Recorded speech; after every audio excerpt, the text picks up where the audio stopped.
A very good afternoon, ladies and gentlemen. My sincere thanks for the organizers for the invitation. Ladies and gentlemen, the world is experiencing its worst economic turbulence since the Great Depression of the 1930s on the back of multiple crises, fuel, food, and financial in 2008. Southeast Asian countries are not immune to the global economic turbulence. Home to more than 560 million people, its population is rising almost 2% annually, compared with the global average of 1.4%. It has long coastlines, high concentration of population and economic activities in coastal areas, heavy reliance on agriculture for providing livelihoods, especially those at or below the poverty lines, and high dependence on natural resources and forestry in many of its countries. According to the findings of the Emerging Asia study undertaken by the Centennial Group based in Washington, headed by a member of AIT's Institute's Level Advisory Board, Mr. Colley, in the next 20 years, 50% of world GDP will be contributed by Asian countries, and 5 of the world's top 10 economies will be based in Asia, in our region. The study also focused on the changing economic demography of Asian countries and how these changes will be reflected in shaping the demands of human resources and skills for the future generation of workforce. However, ladies and gentlemen, there are considerable obstacles on the way. According to a recently launched ADB study, Asian Development Bank study, on the economics of climate change in Southeast Asia, a regional review from this year, climate change is likely to be one of the most significant development challenges confronting Southeast Asia in the 21st century. Southeast Asia contributed, as you know, 12% of the world's total greenhouse gases emissions in year 2000. An increase of almost 27% over 1990, twice as fast as the global average rate of increase. Emissions from the land use change and forestry sector were 75% of the total, energy 15%, and agriculture 8%. The study predicts that Southeast Asian GDP growth is likely to fall from 4.3% in 2008 to 0.7% only in 2009, according to this ADB review from 2009. Ladies and gentlemen, this could result in tens of millions of people who would otherwise be lifted out of poverty, being trapped, and would make the achievement of MDG's Millennium Development Goals more challenging. A recent study conducted by CSR, Corporate Social Responsibility Asia, titled CSR in 10, examined the top 10 CSR issues emerging in the next 10 years. Climate change emerged as the top corporate social responsibility issue, followed by the corporate governance and labor and human resources. The CSR Asia study notes that the way businesses impact on the environment is likely to come under much closer scrutiny. Environmental performance will increasingly be part of a company's reputation and brand. Climate change is seen as dominating CSR agenda for the next 10 years. The climate change is now rapidly shifting from strategies for mitigation to a new emphasis on adaptation. Companies are going to have to demonstrate that they are reducing their own carbon impacts, as well as working in partnership with others on adapting to climate change. There will be a new emphasis on energy efficiency as well. According to the recent report, Making Climate Your Business, Private Sector Adaptation in Southeast Asia, by Swedish SIDA and CSR Asia and the World Resources Institute, businesses need to adapt, and many businesses have no choice about whether to respond to climate change impacts. Climate change will force itself upon them. Their choices now come down to 1.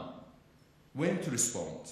Should they act in anticipation of climate impacts or wait until they have no choice but to act? 2. How to respond? Should they upgrade their facilities, change the standards for their businesses, their finance, alter their product lines, enter new markets, or do nothing? What any given business chooses to do will depend upon the type of business, its place in a larger economic, political, and social context, and the unique way that climate change affects its work. Climate change may affect the business through a number of possible pathways. It could, for example, affect supply chains, employees, customers, contribution networks, different kind of finance options, insurance costs, but also the macroeconomic environment. Ladies and gentlemen, companies in Southeast Asia are at particular risk, and businesses with interest in the region will likely experience repercussions of climate change through at least one of the pathways which I mentioned.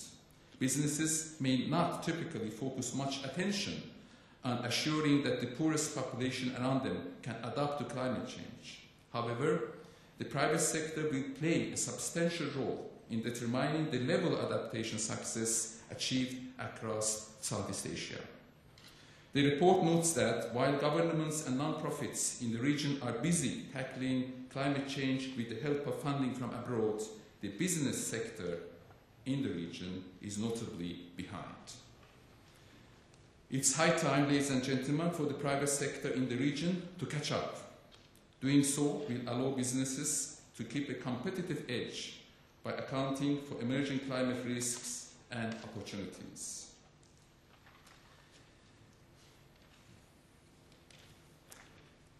There exist win-win measures that address climate change and are also good sustainable development practices. A number of countries, developed and developing, have included specific green measures in their proposed or announced fiscal stimulus packages. Leaders of the G20 at the 2009 London summit agreed to make the best possible use of investment funded by fiscal stimulus programs towards the goals of building a resilient, sustainable and green recovery, and to make the transition toward clean, innovative, resource-efficient, low-carbon technologies and infrastructure. Green development plans are already on the agenda in many countries in Asia, such as the People's Republic of China, Japan, and Republic of Korea. In Southeast Asia, ladies and gentlemen, fiscal stimulus is also being used by many countries, including Thailand, Philippines, Indonesia, and Singapore, to support domestic demand through tax cuts, investment in infrastructure, and increasing spending on social programs. There may be scope for building into such stimulus packages green investment programs that combine adaptation and mitigation measures with efforts to shore up the economy, create jobs, and also reduce poverty.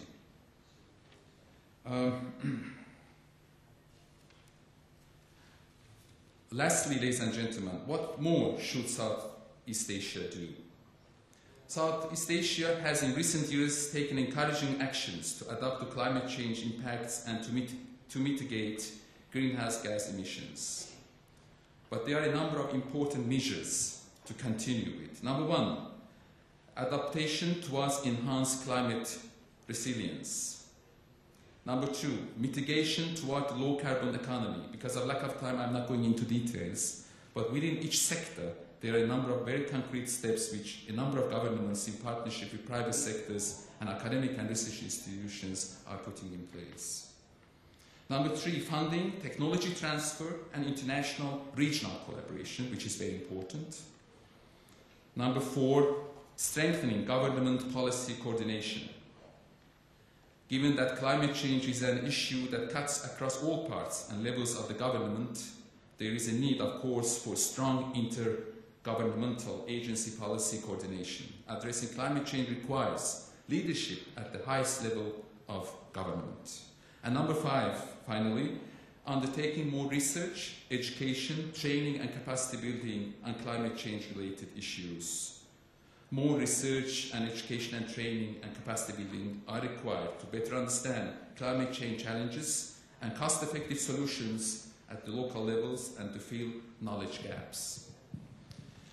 Dear colleagues, ladies and gentlemen, dear friends, we can turn this economic crisis into an opportunity to start the transition toward climate resilient and low carbon economy. Thank you very much for your kind attention. Thank you very much, Professor Said.